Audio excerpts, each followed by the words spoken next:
How long ago was it that we filmed the last part? I don't know. Sometime last year, in the summer. No, it was this year. Was it this year? Yeah, it wasn't. I wasn't doing it last year. I started it in the spring. It shows how bad my memory is. 26 years of age. Yeah, we'll cut this part out. No. I embrace my mistake. It's fine. Yeah, that's an unrelated topic, so I can easily cut it out. Let's go. Never cut. Not unless you swear or something. I don't know. Or is it like something you genuinely can't say? No, okay. I don't know. Something offensive.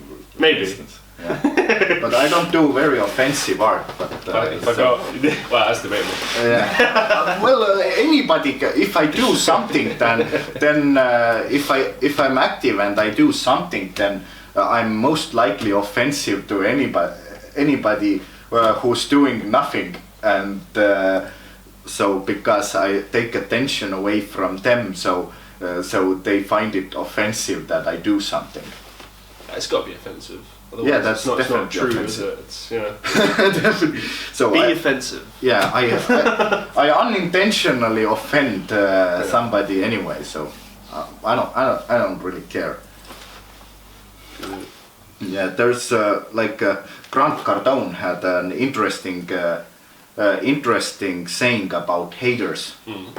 So he said if he can make half of the people of United States to hate his guts and the other half to love him, then America will rain treasure on him.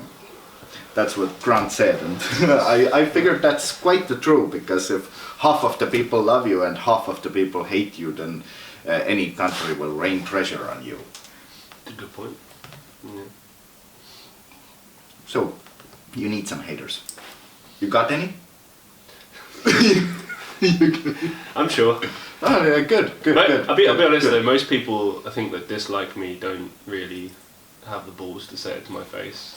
Oh, yeah, This is often the case. Yeah, that's typical. But the thing is, like, I don't mind if people dislike me. If anything, like, the way I look at it, no, this is true, like, the way I look at it, if everyone hates you, you're probably doing something wrong. But if you have, like, the majority of people, like, find you to be, you know, like, polite, courteous, like a good person, right? Yeah. Then this is fine if you have people that hate you, because people are always going to hate you. It doesn't matter what you do. You could be the nicest person in the world, or you could be like just a diabolical villain. People are still going to hate you. So you might as well just be yourself. Yeah. But I do think there are certain people where it's like everyone hates them, and it's not because they're doing stuff necessarily that is polarizing or that is artistic. It could just be that they're not. I won't swear. Yeah, I'm not a decent person. Yes, somebody who's universally hated, then that must be something wrong. Yeah, that's a good point. I think generally people that like dislike me is usually because there's like a clash in like philosophies, or a clash in. Like, I think any time you're doing stuff that's artistic or anything to do with that, people have an opinion either way. Yeah. Like years ago when I was creating music, you know, as a teenager, and I was very impressionable, and I really took like criticism badly. You know, I would take it to heart. Whereas now, unless it's constructive, I don't really pay attention. Yes, exactly. You know, it's like if someone says that a piece of your art, like, oh, that's terrible. Your first question would be like, well, why is it terrible? And like that's well, if somebody says that's non-specific, yeah, then I would ask back, terrible in what way? Yeah, right. Because you want to know, yeah. Because the thing is, if they say specify, please. If they just say I don't like it, okay, fine, great, good for you. Yeah. But if they say the reason that I don't like it is because, I don't know, maybe the particular way that you painted it, or something about a lack of quality or something like that, it's something you can use and learn from, and like it's actually useful. Yeah, maybe, yeah. But I don't intend to be liked by everybody. Somebody likes me, somebody don't. That's natural. Yeah. I don't like everybody. I like those who I like, and I don't like those who I don't like. That's natural. Absolutely. And I expect the same for myself by others. Yeah. I often don't like myself either, which is not good. Well, yeah, I don't like myself sometimes, but it's constructive. Then I'll start checking in what way and how can I fix that. When you paint, do you have this thing where, because I find a lot of my work, I can watch it back or read it back and I like what I've produced. But then, I don't know, sometimes I look at stuff I've created, particularly like when it's to do with acting or something like that, and I can't stand to watch it. Even if someone else says, oh, it's great, this was really good, blah, blah, blah, but I still can't stand it. Like, do you get that with your work sometimes? Okay, I get the point.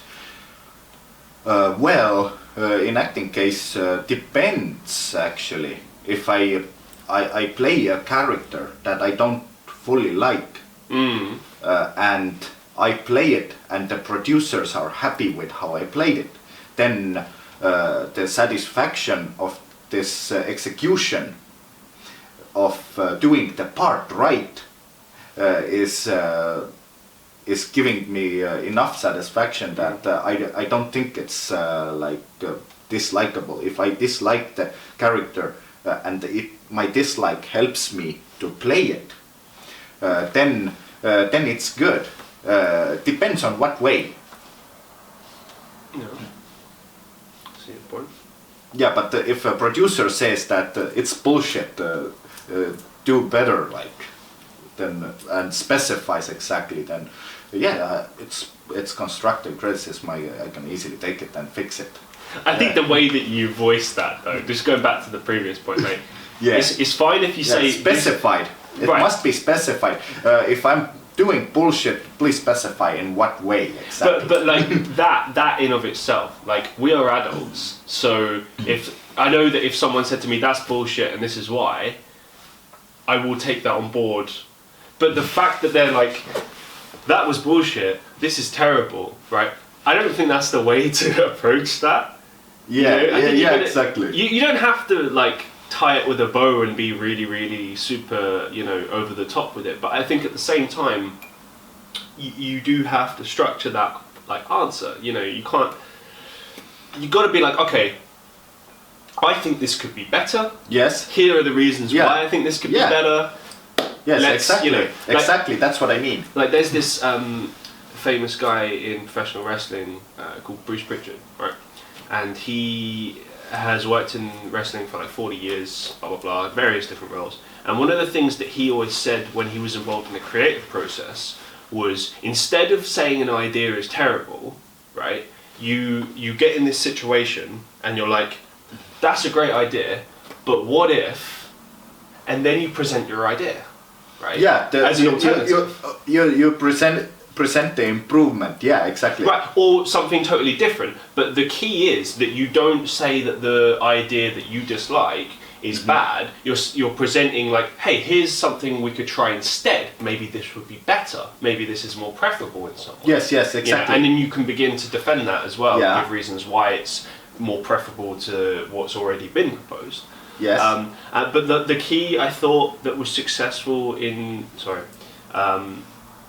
the key aspect of that philosophy that I thought was really awesome is that you can apply that to anything, like office work, creative style work, as long as you have that approach of kind of being polite, presenting alternative ideas, like... Yes, that's what I mean. That's the thing, like often... Yeah, I get it completely. That's a much better way. Yeah, I took a simplistic summarization that works in my head, but it doesn't specify the exact situation. This is much better picturesque image of that. And that's why, for myself, I often ignore negative criticism, because it doesn't do that. Yeah, it doesn't specify the improvement part or anything. Yeah, like, and it doesn't carry information. That's the thing. I'm not saying that they have to present an alternative, but at the same time, just saying something is terrible, and as you said, not specifying why. Yeah, that's meaningless. Yeah, completely meaningless. It's just actually. It's not even criticism. It's the person's own comment of their own reaction But That's it. I think That's it. That's all what it is. by contrast, though, saying something is really good and not specifying why is the same. Yeah, exactly. You know what I mean? Like it doesn't. It's a comment. Yeah, and It's like pushing great. the like button. Yeah. Exactly. We're doing Yeah, nothing. that's a very good analogy. Yeah, it doesn't do anything. It doesn't convey any information. Yeah. Oh, yeah, if someone says about me, I'm good. Okay, what way? How? Exactly. What does it mean? What does it mean? Yeah. What do you mean? Some people actually talk like they don't have any meaningful words in their entire speech. They only speak with completely meaningless words. So the expression, they talk but they don't say anything. Yes, exactly, exactly. Yeah. Yeah. And some of them can talk a long time. Oh yeah. And their talk looks good, sounds good. Yeah. But it completely lacks any meaning. Yeah, there's no meaning or Yeah. content. Yeah. I don't take those on the show. I had to throw one out. I had to throw. Yeah. No, I get why though. I Yeah. understand why. I mean, I think some people just like the sound of their own voice. Yeah. Well, like, the thing that I've noticed a lot is sometimes a lot of people don't actually want to have a conversation. Yes. Like, you know this expression, no one is listening, they're just waiting for their turn to speak. Yeah. That happens. Yeah, but often people are like that. Like, you ever get, like, I won't specify, but I went to a poetry evening about 4 or 5 months ago, I don't know. I'm not going to reveal anything. There was a person there, they were a poet, and we were speaking, and you know, I tried to start this conversation with them and talk about their work, talk about my thoughts on different things, and this person, first of all, they butt in, so they interrupted what I was saying halfway through, which I don't care, whoever you're speaking to, that's just rude. Let the person finish speaking. You know what I mean? And then go on with your point. Secondly, when they did start talking about what they wanted to say, it didn't have anything to do with what I was talking about, like very loosely, but it just turned into talking about themselves. And then it's an hour of listening to someone talk about themselves. And to me, that's not a conversation. A conversation is not sitting and listening to someone. A conversation is like tennis. But the key being that you like riff off each other. Like almost like if you were musicians and you were playing.